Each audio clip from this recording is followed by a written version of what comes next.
A study that just concluded by some experts from the UNWTO identified a series of climate repercussions that were direct: warmer summers, more temperate winters, modification in the different specs, and the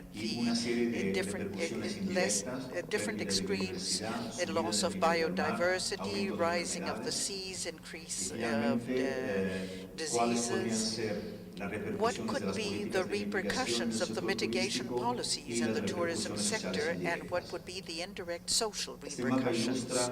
This map shows the vulnerabilities according to regions by indicating, for instance, water scarcity, loss of biodiversity, and we see that the areas in red, there's some research done, and in blue, we need further research in order to know more about the impacts of climate change.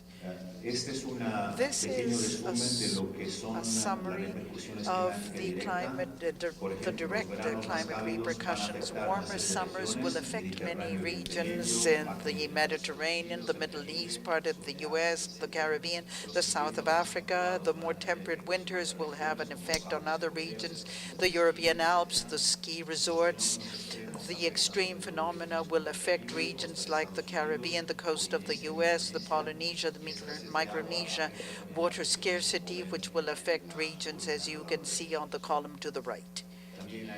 And there's a map of the regional vulnerabilities because of the indirect effects of climate change, loss of biodiversity, of land, sea, the rising of the level of the sea, diseases. And what would be the response from the tourist sector? Basically, two major actions: to adapting of the tourism destinations, to respond to a phenomenon that is already in existence by reducing risks, and also to take advantage of the opportunities that may come about, and afterwards to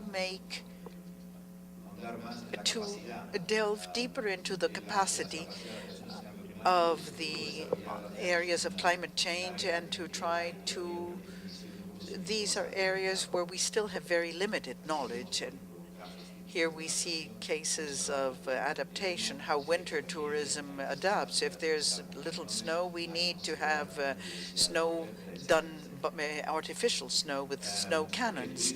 And tourism as a cause, we know that this contributes likewise to the emissions. The study I mentioned, and you have a summary outside on the table.